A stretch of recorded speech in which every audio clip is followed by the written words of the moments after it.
Is this working? I think it's working. So here's the thing. I have to do something because why? Action is the antidote to despair. So this is action. It's going to be imperfect. It's good. There's the Bengal tiger right there. It's going to be those things, but we're doing it, right? We're doing it. We're right here. It's the best I can do. And I'm going to do it. Kirsten's Agenda, Imperfect, Season 4. Kirsten's Agenda is the name of my show. It's a way to make art and learn stuff and grow. There will be lots of segments and maybe some guests. 10 minutes of deep breath, that is my quest. Opening up is a really good place to start. Kirsten's Agenda. This is our first one. I want to say this. Why am I doing this right now? I started doing this during the pandemic because I didn't know what to do. And then I noticed the feedback I got from some people was that it gave them something to look forward to, something to feel a little safe about, to be afraid with someone. So maybe that'll, and to give us actions to do. But what I want to say is about yesterday. So something happened, and I think what's happened to us all collectively is that, well, let me tell you a story.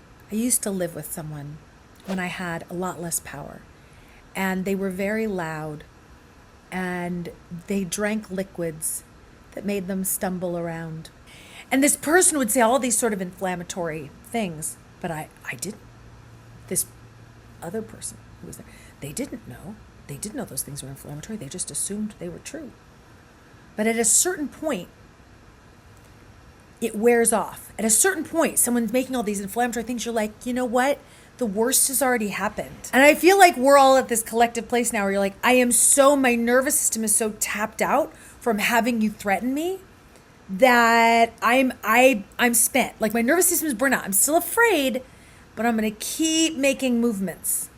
And that's where I am yet. And I am still here. Like you're still here. So let's, do some stuff, because also there's a whole other part of me that's like, I'm not afraid. Because the button breaks, the fear button breaks at a certain point. I wrote a thing for the No Kings March because I imagined when you call your representative, does it feel like you're talking to the void? It does to me sometimes. So, I made this. Okay, so you can decide whether this is a true story. I was on the phone sharing my concerns with my senator. Yeah, and he said he agreed with my concerns and he was trying to fix it. And I said to him on the phone, I said, the trying isn't good enough. I'm really scared. And then my senator, who I think is your senator, says, do you think I'm not doing anything up on the Hill? And I was like, no, it was really awkward. See, our senator, he picks up my calls. At first I was leaving messages every day. I was using the 5 Calls app and all that. But maybe because I call so much, everyone in Congress has been picking up my calls. I called the Speaker of the House this morning. I did. I rang Mike Johnson right up and he was like, Kirsten. And I was like, Mike. And he was like, what do you want? And I was like, do you really believe, Mike Johnson, in God? And is God down with you stone cold lying your face off to the American people? And do you know what Mike Johnson said? Mike Johnson said I was being reactive and I was using a lot of you statements, which was true. So I said, Mike Johnson, when you lie, I feel angry. But he refused to validate my experience, so I hung up on him. And here's the truth, and I'm sharing it with everybody right now. I've been keeping this a secret because I don't think Congress is picking up anyone else's calls but mine. Also, true story, I live with some of the Congress now, like a lot of them. They're living in my house. Not all of them, but a pretty good number. The president has a tent outside of my house because of the defecating and also because he's allergic to cats. At first it was just like, I was talking to them on the phone and then I kept thinking about them. I kept thinking about Congress and what they were doing. And then they just showed up at my door with all their baggage. Do any of you understand how stressful it is to have congressmen living in your house? Sure, you might say to me, Kirsten, it feels like they're living in my house, but I mean it. They're living rent-free in my house. When I got home last night, the president had been inside. I could not only smell him, but he had signed his name on things that didn't belong to him. And then I got a text from Laura Friedman saying she heard from Lindsay Horvath that Cory Booker had let Donald Trump borrow his Paramount Plus password so Donald Trump and Pete Hegseth could watch The Detroiters, which I like and I can't watch because I canceled my Paramount Plus password because of the mergers. And I'm on that network. My relationship with my elected officials, and I think you'll agree with me, it used to be easy. For a long time, a while ago, I had that kind of relationship with government like it was a benevolent daddy. Like I don't have to worry my left-handed little head because the government's gonna do the right thing. I wanted to believe that the government didn't need me watching it to make it act respectfully in my house. But it turns out we do need to be watching.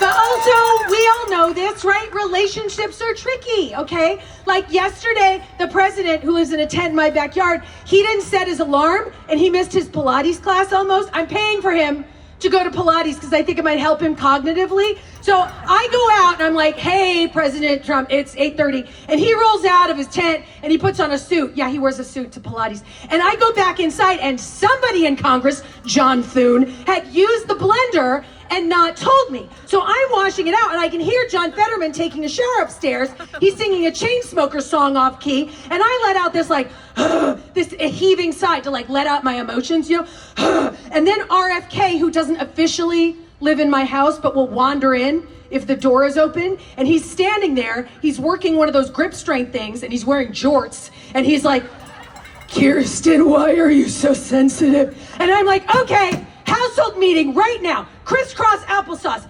Everybody in Congress, right here, right here. And then the doorbell rang and Kenneth Mejia came and he brought me coffee and a Katie Porter whiteboard. And I wrote on the top of it, why am I so sensitive? And below that I wrote, because men are the greatest threat to my safety and the safety of this country. And then, you know what happened? All the congressmen just threw up their hands like, what do you want from us, Kirsten? And then they started threatening to take away my First Amendment rights. And I was like, wait, listen. In this household, I need you to be accountable. I want earnest collaboration with the men and the women and the people in this house. I want the government to marvel at how many ways myself and others are trying to reach out to you, Adam and Mitch and Mike and Eric and Susan and John and Donald and now. I think you figured out that this is an extended metaphor. But it really does feel like a dysregulated government has taken over this place that is my home. We are here, you are here, you all in countless ways, on the daily, in big and small ways, you take care of this country. And it is painful to watch people who live in this country with us try to take it down from the inside.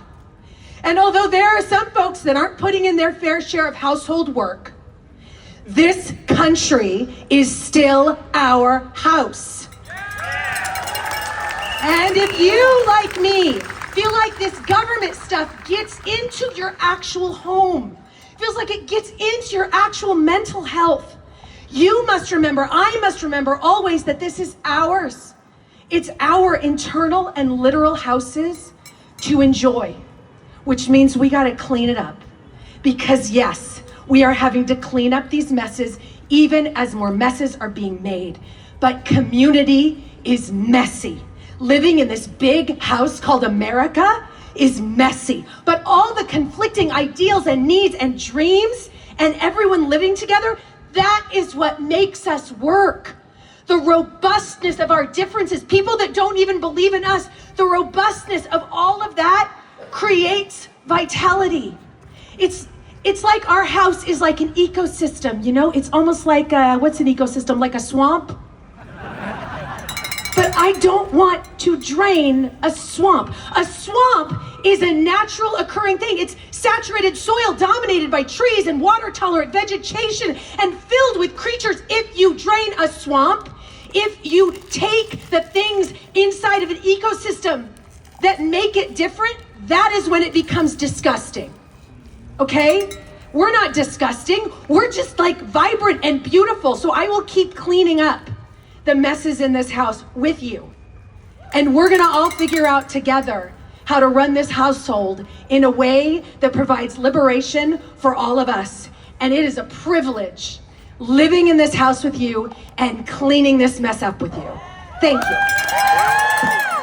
This iteration, why we are doing Kirsten's agenda now, is because I want to focus on local politics. My local, Los Angeles in California proper. You can use this for where you are. You can. Here's my theory.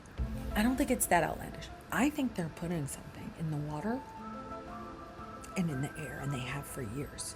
That whenever you think about local politics, you get kind of like bored and sleepy and just want to like, I'm done.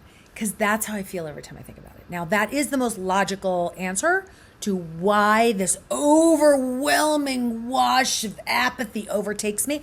Whenever I think about local politics, I don't get excited, nothing. I get a little more excited when we talk about bigger government, but this is where it counts. Where you live is where it counts. And you, if you are the pebble, you're the pebble getting thrown in to the water, the ripples, right? These out here is like big, like, you know, the White House and all of that.